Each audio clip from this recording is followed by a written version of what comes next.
ایک سوال جو میں نے کہا تھا کہ آج کل بہت اٹھایا جاتا ہے، وہ سوال یہ تھا کہ دین کا مقصد کیا ہے؟ تو یہ ایک خاص طرح کا مطلب ایک خاص طرح کا جیسے ایک تصور ہے لین دین کا، وہ اس سوال کا محرک بنتا ہے۔ تو لیکن دوسری طرف صورتحال یہ ہے کہ دین کو اس کی ممکنہ حد تک درست سمجھ کے ساتھ آدمی کے اندر کچھ سوالات بھی پیدا ہوتے رہتے ہیں اور پیدا ہوتے رہنے چاہیے۔ ہم نے وہ سوالات بھی پیدا کرنے یا نوٹس کرنے چھوڑ دیے ہیں۔ تو جب کوئی ایسا شعور کا نظام بن جائے، کوئی ایسا آدمی کا مزاج بن جائے کہ وہ کسی چیز کو مانتا ہے، لیکن یہ کہ اس ماننے کے بعد اس کے اندر کوئی سوال نہیں پیدا ہوتا۔ سوال سے مراد ہے کہ وہ ماننے کے فیصلے اور عمل کو اپنی پوری ذات میں سرایت کر جانے کے لیے کچھ راستے ڈھونڈتا رہتا ہے۔ تو وہ راستے جو ہیں ان کے ڈھونڈنے کا عمل سوالات کی شکل میں جو ہے اظہار پاتا ہے۔ تو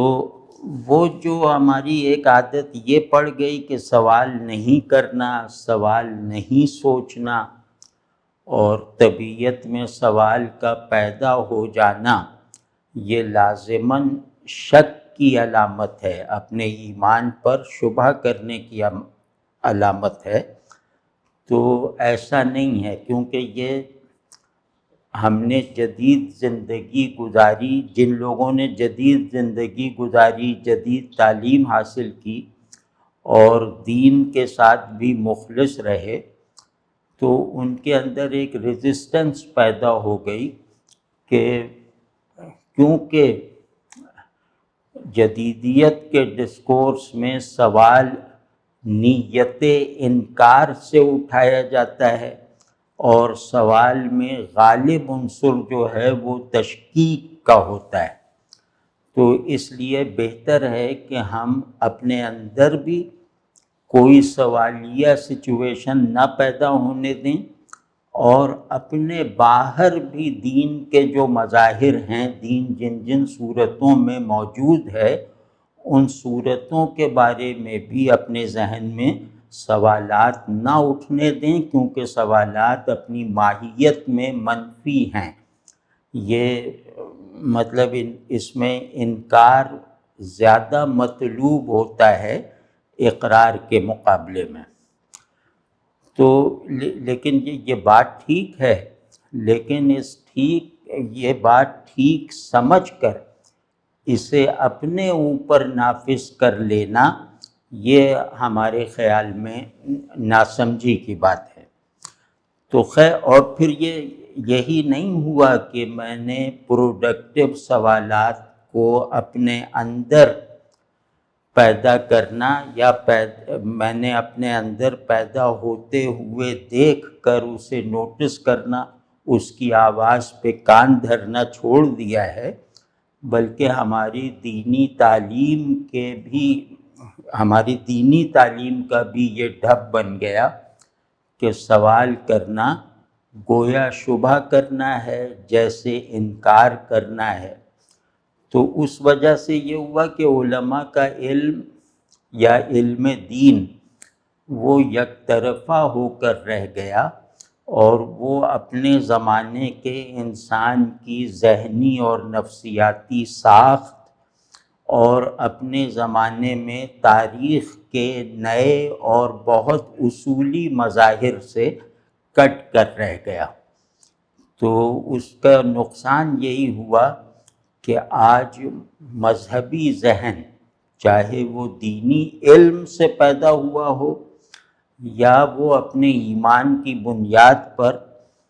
جو ہے وہ اپنی مذہبیت کو غالب رکھے ہوئے ہو، دونوں طرح کا ذہن جو ہے وہ باہر پیدا ہونے والے مسائل اور باہر کی فضا میں موجود سوالات سے خود کو لاتعلق کر چکا ہے، اور اس لاتعلقی کی وجہ سے ہر طرف ایک ڈیفیٹزم کا ماحول ہے، یعنی یا تو ہم فرار ہو جاتے ہیں سوال سے، یا اس پہ ناراض ہو جاتے ہیں، اور یا اس کے مقابلے میں ضد کرنے لگتے ہیں۔ تو یہ جو ہماری مزاحمت کی جدید سوالات کے سامنے بھی اپنی مزاحمت کی جو صورتیں ہم نے اختیار کر رکھی ہیں، وہ صورتیں ہی ڈیفیٹزم سے پیدا ہوئی ہیں کہ نہیں، سوال کو کان میں نہ پڑنے دو،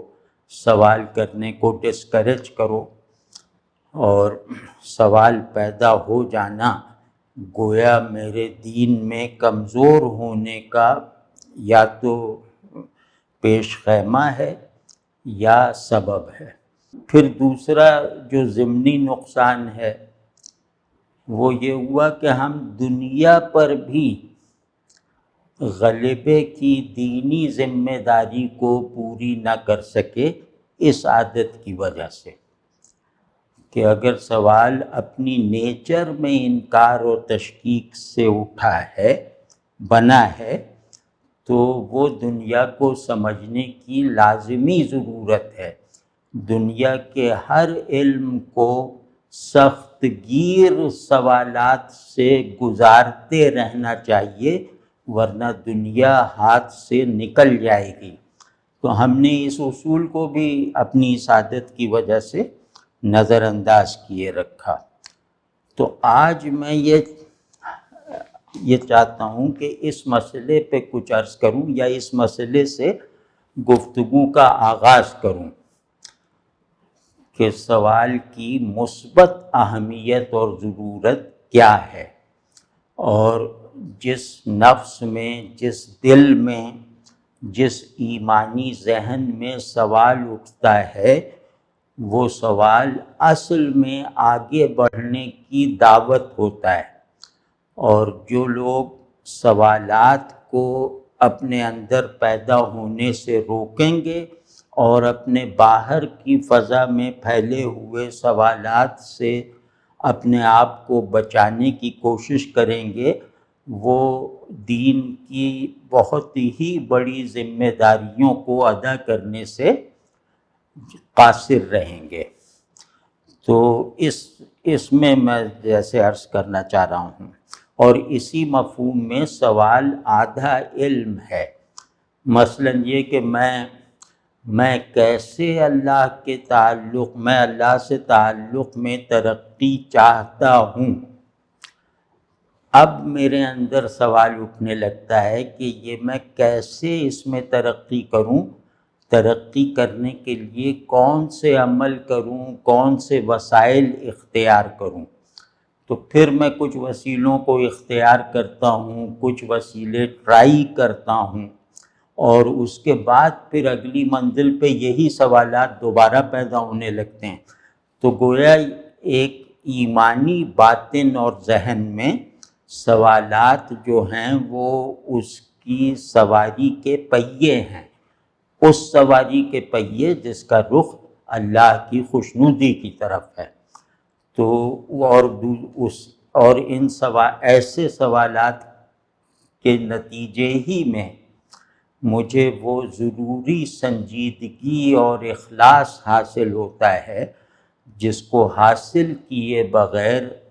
اپنے دین سے فائدہ اٹھانا ناممکن ہے۔ تو یہ سوالات ملامت کی شکل میں بھی ہو سکتے ہیں، یہ سوالات حیرت کو دور کرنے کے لیے بھی ہو سکتے ہیں، یہ سوالات اپنے نفس کے تزکیے میں لازماً درکار ہیں، اور پھر یہ سوالات بندے کو ایک ایمانی اسپرٹ کا حامل بنائے رکھتے ہیں کہ زندگی ہو یا بندگی، یہ مسلسل سفر کا نام ہے، اور اس سفر کا ایک پڑاؤ کے بعد دوسرے پڑاؤ کے لیے چلنے کا عمل مختلف طرح کے سامان کا زیادہ سفر کا تقاضا کرتا ہے۔ تو جو لوگ یہ زیادہ سفر کی کو اہمیت نہیں دیتے وہ گویا مسافر بننے میں ناکام ہو جاتے ہیں، وہ آگے بڑھتے رہنے میں کامیاب نہیں ہو پاتے۔ تو ہمارے لیے سوالات جو ہمارے اندر اٹھتے ہیں وہ ہمارے دل کا زیادہ سفر ہے، ہمارے نفس کا زیادہ سفر ہے درست سمت میں چلنے کے لیے، اور جو سوالات ہمیں باہر پیش آتے ہیں وہ ہمارے ذہن کا امتحان بنتے ہیں کہ اس ذہن نے اللہ کو ماننے سے کیا فائدہ اٹھایا اور کیا روشنی حاصل کی۔ تو یہ سب جانتے ہیں کہ اندھیرے کی چاہے ہزار قسمیں ہوں لیکن روشنی کسی بھی سورس سے آ کر ان اندھیروں کو غائب کر سکتی ہے۔ تو کیونکہ ہمارے دماغ ایمان کی روشنی سے روشن رہنا بھول چکے ہیں، تو اس وجہ سے ہمارے پاس اس کے علاوہ وہ بھی روشنی نہیں ہے جو دنیا کو اچھی طرح سمجھنے سے ذہن میں پیدا ہو جاتی ہے۔ تو ہم اندھیرے کا جواب اندھیرے سے دینے لگتے ہیں، یعنی کبھی ضد کر لیتے ہیں، کبھی جارحیت اختیار کر لیتے ہیں، کبھی بڑے بڑے دعوے کرنے لگتے ہیں، کبھی انسانوں سے نفرت کے جذبے کو دین کا تقاضا سمجھ لیتے ہیں۔ تو گویا ہم ایک اندھیرے سے لڑنے کے لیے دوسرے اندھیرے کو اپنی تلوار یا ڈھال بنا لیتے ہیں۔ تو یہ سب اسی لیے ہو رہا ہے کہ ہمارا نفس لوامہ بیدار نہیں رہتا۔ نفس لوامہ اس طاقت کو کہتے ہیں شعور اور طبیعت کی جو میرے ہر لمحے، میرے ہر عمل اور میرے ہر احساس کو چیک کرتا رہتا ہے اور ان پر سوالات اٹھاتا رہتا ہے کہ کہیں یہ ریا تو نہیں ہے، کہیں یہ نفاق تو نہیں ہے، کہیں یہ خود اپنے آپ کو بڑا بنانے کی کوشش تو نہیں ہے۔ تو ان سوالات کے نتیجے میں میرے دین کے ساتھ میرے تعلق کی تمام مینیفیسٹیشنز جینوین، آتھینٹک اور سچی ہو جاتی ہیں۔ تو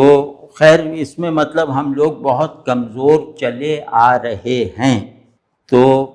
میرا تو خود یہ ذاتی تجربہ بھی ہے کیونکہ میں بھی ایک عمر کے بعد اس طرف آیا،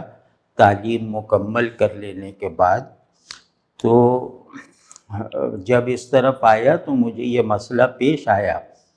کہ ایک بالکل ناموافق ماحول میں آدمی خدا کے ساتھ وفادار رہنا چاہے تو پھر اس کو کیا کرنا چاہیے کہ اپنے حالات میں موجود مشکلات کو اپنے حق میں آسان کر لے یا اپنے اس ارادے کو مضبوط کرنے کا سبب بنائے اور اپنے اس سفر میں زیادہ قوت پیدا کر لے ان رکاوٹوں سے۔ تو مطلب ناموافقت کی آندھیاں چل رہی ہوں تو اس میں چلتے ہوئے قدم جمانے کی کوشش کرتا ہوا ایک آدمی، ظاہر ہے کہ یہ جاننے میں سمجھنے میں حق بجانب ہے، یہ خواہش اس کی 100% دینی اور روحانی ہے کہ دین کیا ہے۔ ایک آدمی دین کو مان کر دین سے بالکل متصادم راستے پر چل رہا ہو تو اس کی مشکلات اسے اکساتی ہیں کہ بھئی بالکل منزل کی پوری سمجھ اور راستے کے پورے شعور کے ساتھ چلنا ہے، یعنی دین کیا ہے کا درست جواب اپنے ساتھ رکھنا ہے، کیونکہ یہی جواب جو ہے وہ اس سفر میں تمہارا محافظ بھی ہے اور رہنما بھی ہے۔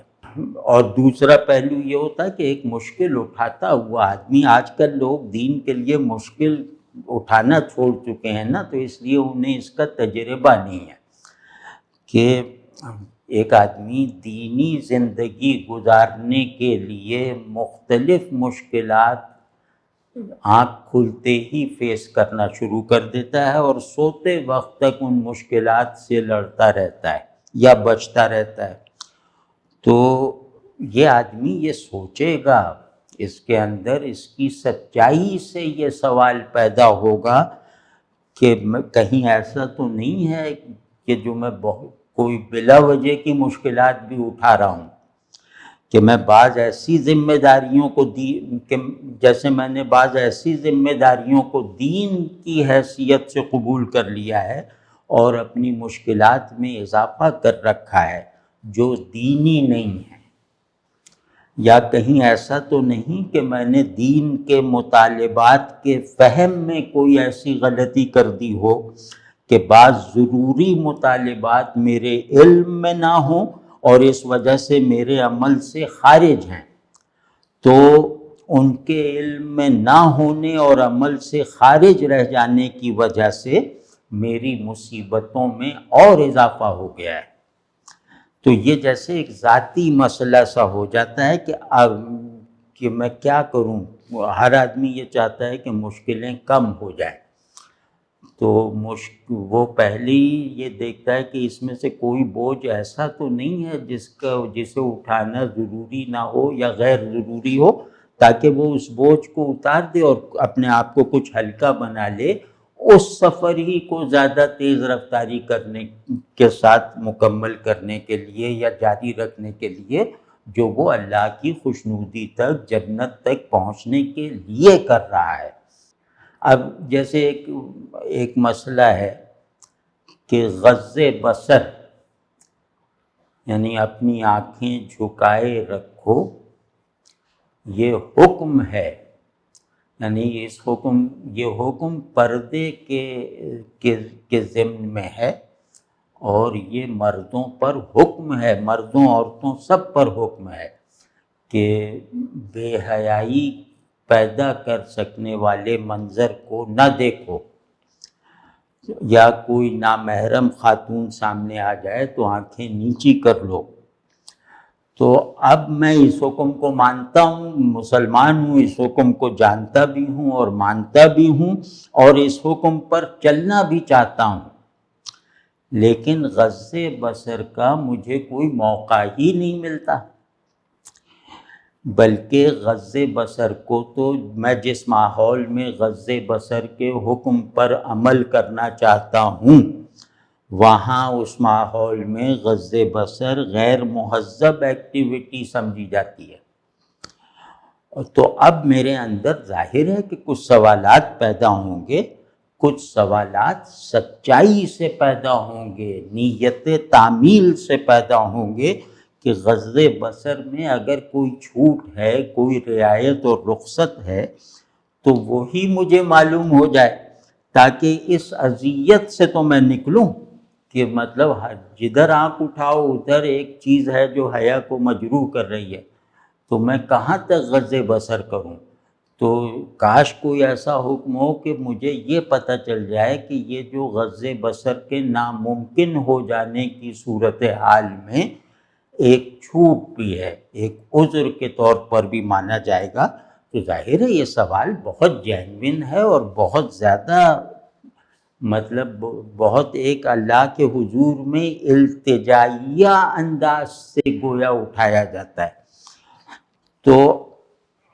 اب مطلب یہ کہ جب میں اس حکم کو اس نظر سے دیکھوں گا اور اپنی مشکلات میں آسانی پیدا کرنے کی کوشش کروں گا، اپنے آپ کو ایک بڑے حکم کی تعمیل سے مکمل طور پر معذور ہو جانے کی سچویشن سے نکلنا چاہوں گا، تو پھر میں دیکھوں گا یا تو یہ ہوگا کہ غض بصر بالکل ہی مطلق اور عام حکم ہے، تو اس کے مطلق ہونے کا کچھ مجھے پتہ چل جائے تاکہ میرے ارادے میں ایک ایسی مضبوطی پیدا ہو جائے جس کی وجہ سے میں جس احساس تحقیر سے گزر رہا ہوں وہ میری جو ہے وہ اس سے خلاصی ہو جائے، کیونکہ آدمی احساس محنت کے ساتھ تو زندگی بھر کام کر سکتا ہے کسی بڑے مقصد کے لیے، لیکن تحقیر کی فضا میں وہ بڑے مقصد کے لیے بھی بہت زیادہ دور تک نہیں جا سکتا۔ تو اس میں یہ ہوگا کہ اگر مجھے معلوم ہو جائے کہ یہ ہر حال میں یہ حکم واجب التعمیل ہے، تو پھر میرے شخصیت کی بناوٹ میں ایک روحانی جوہر غالب آ جائے گا، اور وہ ہے مجاہدانہ اسپرٹ۔ پھر میں اس حکم پر ایک مجاہدانہ اسپرٹ سے عمل کروں گا کہ جو چیزیں بھی میرے غض بصر پر کے حکم پر عمل کرنے کو ناکام بنا رہی ہیں، دشوار یا محال بنا رہی ہیں، میں اس بات کا پابند ہوں کہ ان سے حالت جہاد میں رہوں۔ تو وہ پھر ٹھیک ہے، دشمن جتنا بھی قوی ہو اور کسی مقصد کے لیے جہاد کرنا ہو، تو پھر دشمن کی قوت ڈراتی نہیں ہے، پھر آدمی مطلب کسی طرح اس صورتحال میں ساری عمر گزار سکتا ہے۔ تو اب اس میں جیسے یہ میں کہہ سکتا ہوں کہ نوجوانی سے میرے ذاتی مسائل ہیں، اور میرے دماغ کی دیندارانہ ورکنگ کے لیے یہ مسائل، یہ سوالات جیسے بنیادی حیثیت رکھتے ہیں۔ مطلب یہ ایسا ہے کہ مجھے اپنے مسلمان ہونے کا تجربہ ان دو جملوں کی تکرار سے ہوتا رہتا ہے۔ مطلب کیسے ممکن ہے، کوئی رخصت ہے یا نہیں، یا یہ مطلق حکم ہے ہر حال میں عمل کرنا ہے؟ تو اب اس میں جہاں تک میری رسائی ہوئی ہے، میں چاہتا ہوں کہ اس میں آپ کو شریک کروں، اور اس میں اصلاح، کمی یا زیادتی کی ضرورت ہو تو وہ کر دی جائے۔ تو لیکن یہ ذرا سا مجھے بھی خیال رہتا ہے، ظاہر ہے آپ حضرات بھی سمجھتے ہیں کہ انسان بہت پیچیدہ چیز ہے، اور افسوس کی بات یہ ہے کہ دین کے ساتھ ہمارے ذہنی اور اخلاقی اور ارادی تعلق میں جو ہے وہ بہت زیادہ اونچ نیچ ہے۔ عملی تعلق آسان ہے، سمپل ہے، واضح ہے، لیکن دین کے ذہنی اور اخلاقی تعلق اور اس کے تقاضے جو ہیں، اس کی طرف ہماری مذہبی فکر خاصی غفلت کا مظاہرہ کر رہی ہے۔ مطلب جدید مذہبی فکر، تجدد والی فکر۔ تو قدماء نے، یعنی ہمارے سلف نے، پرانے لوگوں نے تو اس پر ہی زیادہ زور دیا ہے، یعنی دین کے اخلاقی جوہر کا حامل بننے کو انہوں نے دین سے تعلق کی سب سے بڑی ضرورتوں میں سے ایک ضرورت سمجھا ہے۔ تو انہوں نے مطلب وہ لوگ کتنے بابصیرت لوگ تھے کہ انہوں نے دین کی سسٹمیٹائزیشن کی بجائے دین کی انٹرنلائزیشن پر زور دیا۔ تو اب چونکہ جدید زندگی جو ہے آپ دیکھ ہی رہے ہیں کہ سسٹمیٹائزیشن ہی رہ گئی ہے، انٹرنلائزیشن کی حیثیت کوئی خاص نہیں رہ گئی، اور عقائد یا نظریات کے انٹرنلائزڈ ورژنز کو اب محض فکشن سمجھا جاتا ہے، شاعری سمجھی جاتی ہے۔ تو مطلب یہ کہ اب یہ ماحول نہیں رہ گیا کہ میں چیزوں کو جذب کر کے اپنی شخصیت کی تکمیل کروں۔ یہ بات بہت یاد رکھنے کی ہے کہ آدمی حق کو بطور معنی، حق کو بطور صورت، بطور خیال، بطور احساس اگر اپنے اندر جذب نہیں کرے گا تو اس کی شخصیت ہماری روایت کی روح سے آتھینٹک نہیں بنے گی۔ وہ اپنے ہونے کے، اگر وہ جنگل میں جا کر اپنے ہونے کا دعویٰ کرے تو وہاں وہ سچا ہوگا، انسانوں میں رہتے ہوئے اس آدمی کا میں ہوں کہنا بے معنی، مہمل، ناقابل قبول ہو جائے گا۔ لیکن بہرحال اب یہ تو بہت بڑے مسائل ہیں، اور جو سر دست حل ہونے دکھائی نہیں دے رہے، تو اب یہ ہے کہ میں چیزوں کو سسٹم کی شکل دوں، چیزوں کو میکرو کازمک بناؤں، مائکرو کازمک نہیں، یعنی چیزوں کو آفاقی بناؤں انفس سے انہیں کاٹ کر۔ تو اس وبا نے ہمارے تعبیر دین کی جاری روایت میں بھی اپنا اثر چھوڑا ہے۔ اس کی وجہ سے یہ ہوا ہے کہ دین کی تنظیمی تعبیرات تو کی جاتی ہیں، وہ بھی بات کے ادوار میں، کہ ایک تعبیر فرض کیا سیاسی ہے، ایک سائنسی ہے، ایک تعبیر اخلاقی ہے، تو چلو دین کی سیاسی یا تنظیمی تعبیر کی کوئی واقعی ضرورت پیش آ جائے تو اس میں یہ چیزیں بنانی پڑیں گی، یا ان بنی ہوئی چیزوں سے فائدہ اٹھایا جا سکتا ہے۔ لیکن تکلیف دہ بات یہ ہے کہ دین کی اخلاقی تعبیر کرتے ہوئے بھی اس کے اندر ایک سسٹمیٹائزیشن کے رویے کو، آرگنائزیشن کے رویے کو ضرورت سے زیادہ اہمیت دی گئی ہے۔ مطلب وہ یہ ٹھیک ہے کہ سسٹم اور آرگنائزیشن یہ سب اہمیت رکھتے ہیں، یہ اہم ہیں، اس کا انکار نہیں، کیونکہ اخلاق کے مظاہر خارج میں ہوتے ہیں، اور ان مظاہر میں ایک تنظیم پیدا کرنے، ایک ربط پیدا کرنے کے لیے، ان کی اسٹرکچرنگ کرنے کے لیے سسٹم اور آرگنائزیشن کی بھی ضرورت ہے۔ مطلب اس کی ضرورت سے انکار نہیں ہے۔ تو اور ہم جانتے ہیں، ہم یہ مانتے ہیں کہ اخلاق اگر قانونی تشکیل تک نہ پہنچے تو وہ ناقص ہے۔ تو میرا باطن اگر اپنے مربوط، خارج میں مربوط مظاہر نہیں پیدا کرتا تو اس کا مطلب ہے کہ میرے باطن میں بھی انتشار ہے، کوئی خلا ہے۔ یہ ٹھیک ہے، لیکن یہ کہ ایک کمپلیٹ ود آؤٹنس کے ساتھ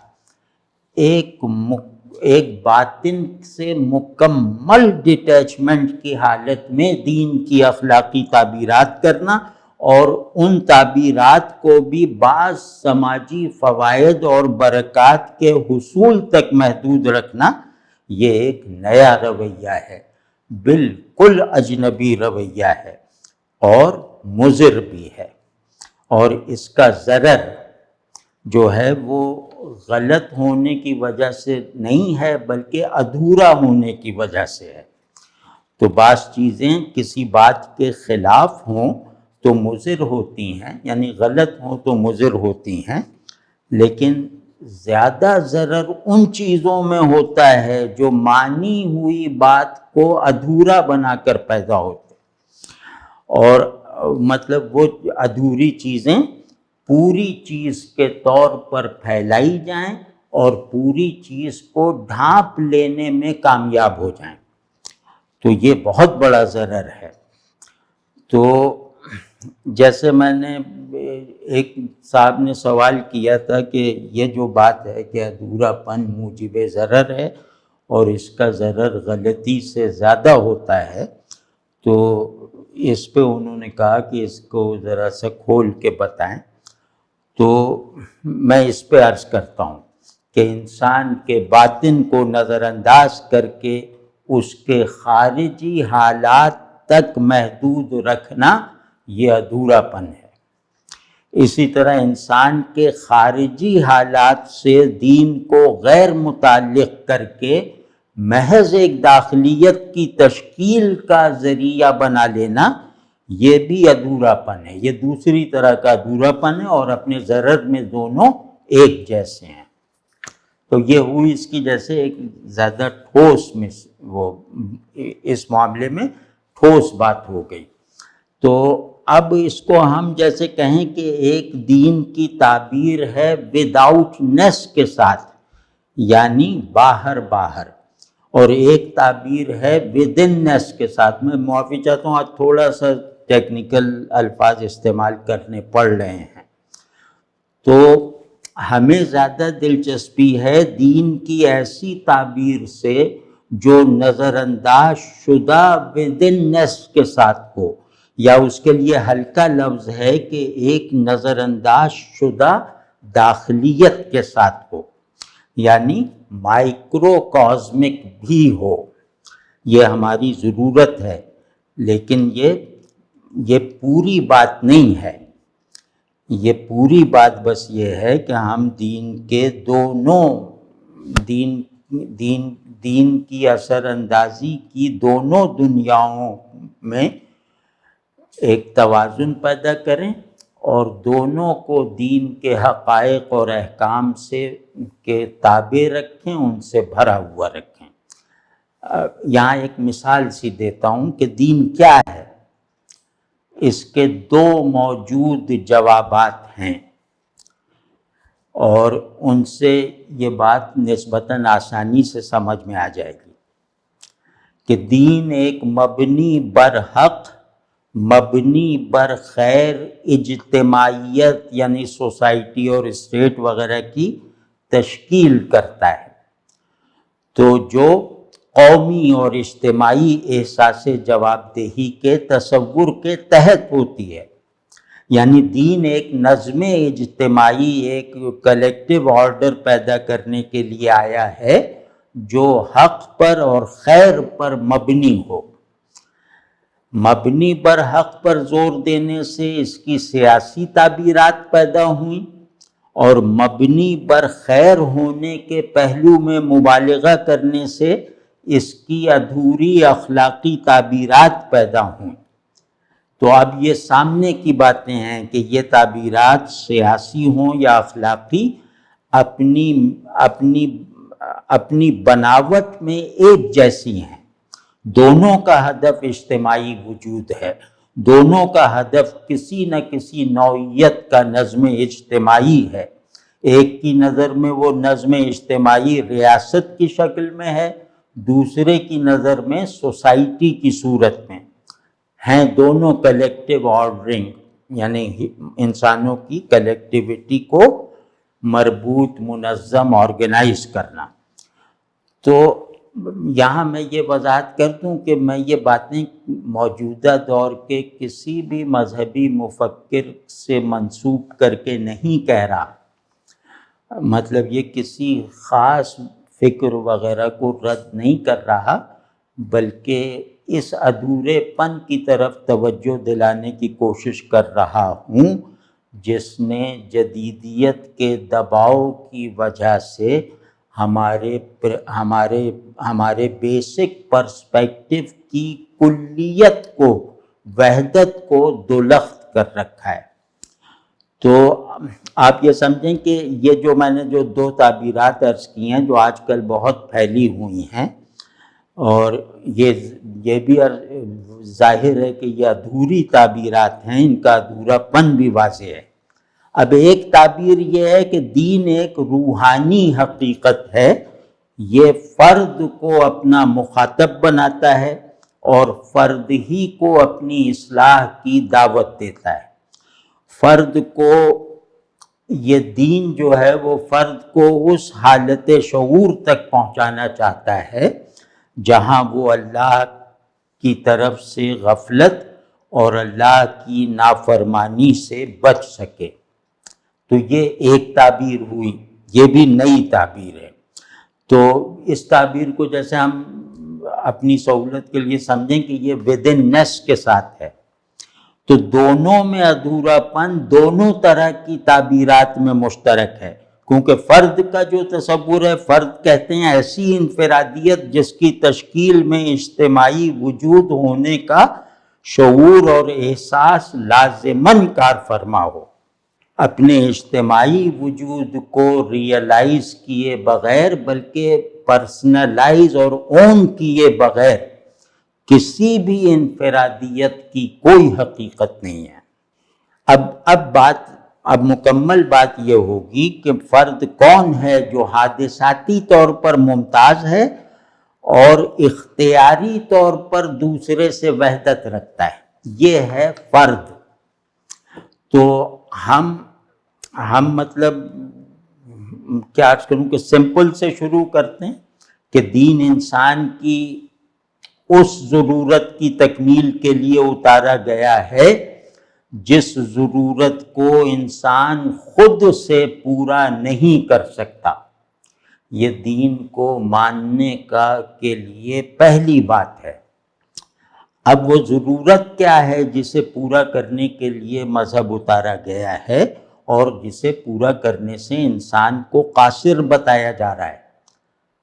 وہ ضرورت ہے ہدایت،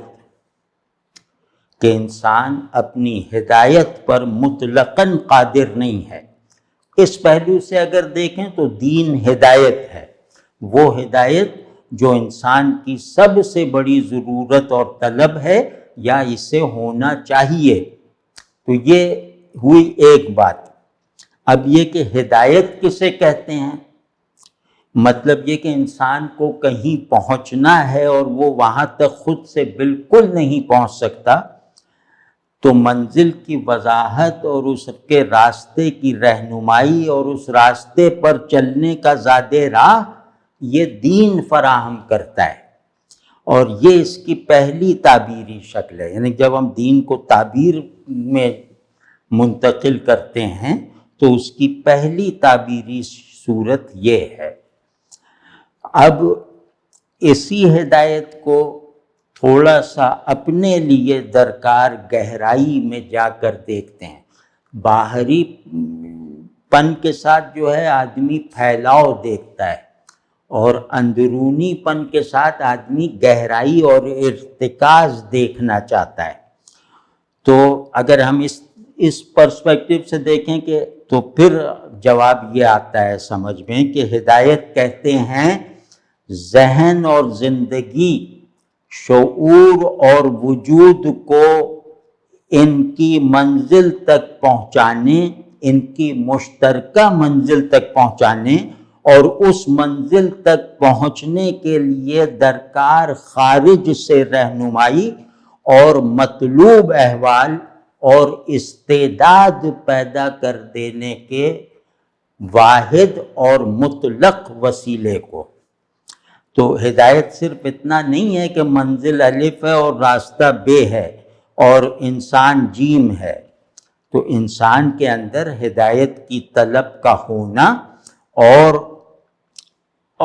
جو ہے اس طلب کو خدا کی رہنمائی اور نبی علیہ السلام کی قیادت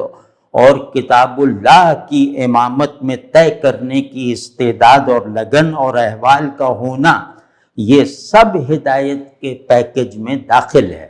اور ان میں سے کسی ایک کو بھی ہدایت کے کل میں سے اگر خارج کر دیا جائے تو وہ کل ناقص ہو جائے گا، ادھورا رہ جائے گا۔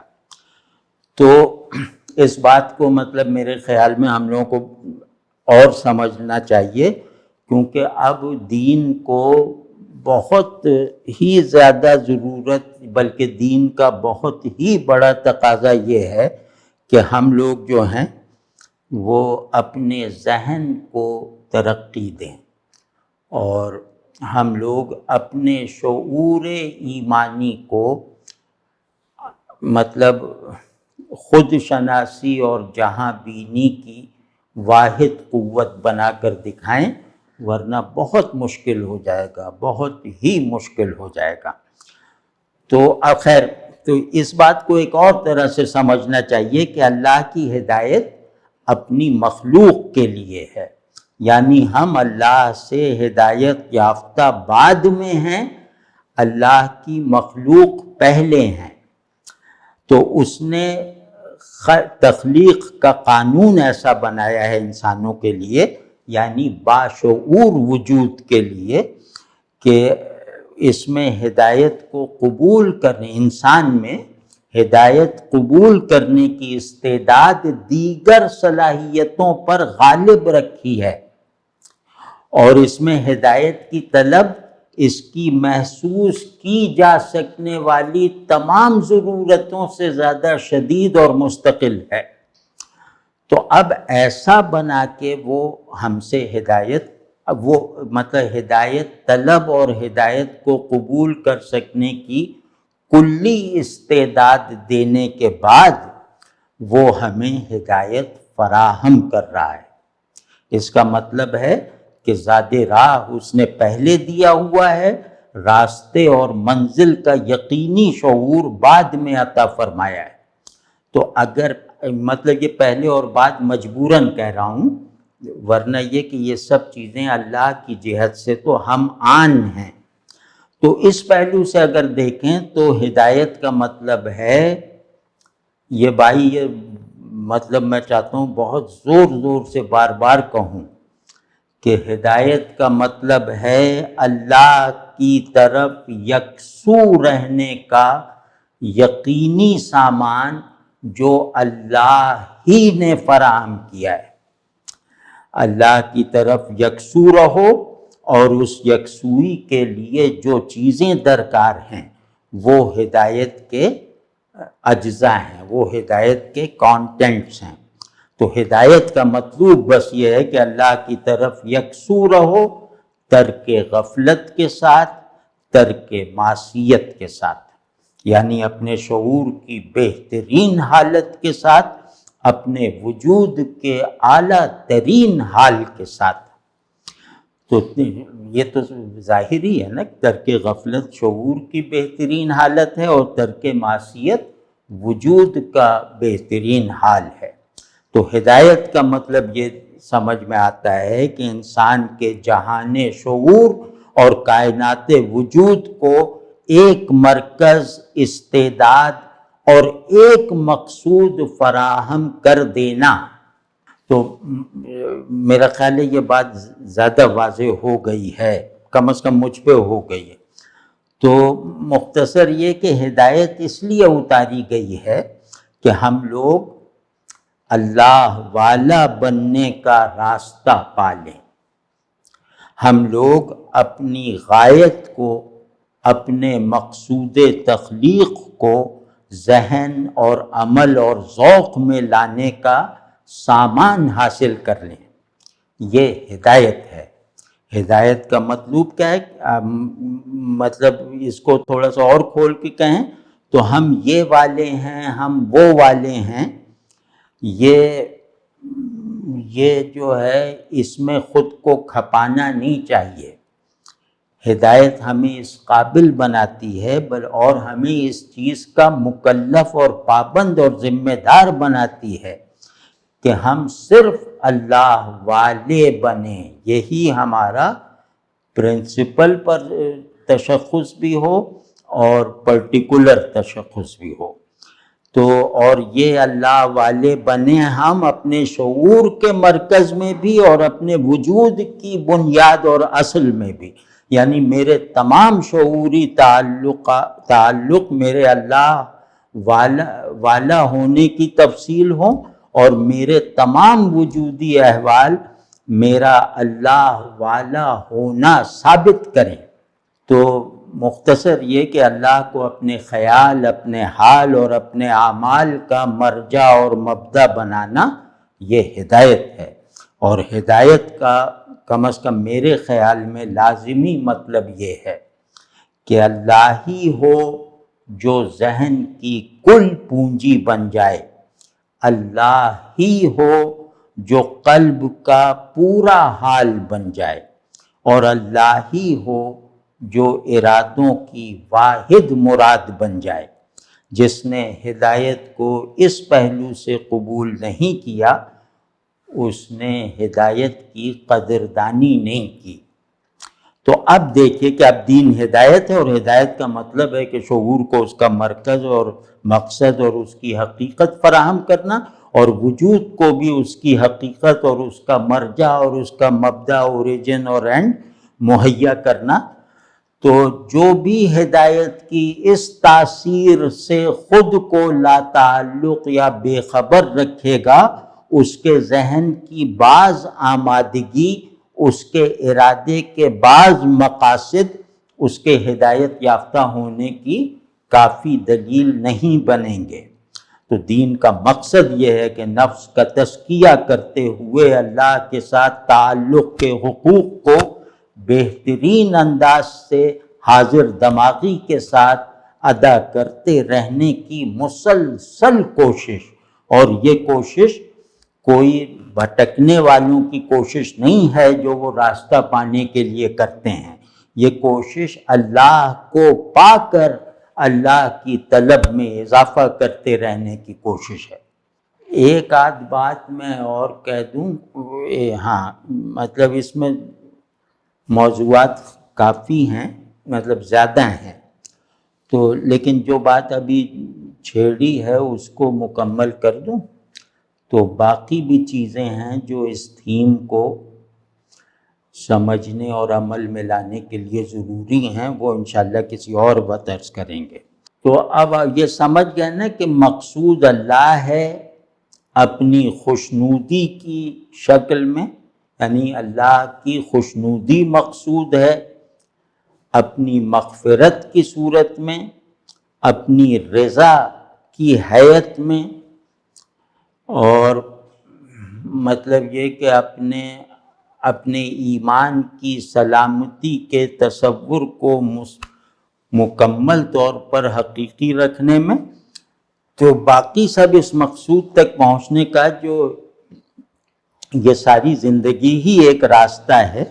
تو اس راستے کو نفس کے تزکیے کے شغل میں مشغول رہتے ہوئے طے کرو۔ یہ واحد وہ طریقہ ہے اللہ کی طرف چلنے کا۔ تو تاکہ اس مقصود تک جو میں نے عرض کی کہ اللہ ہی مقصود ہے، تو اس مقصود تک پہنچانے والی ایک نفسی اور روحانی ہم آہنگی تمہیں میسر آ جائے، تاکہ نفس کا تزکیہ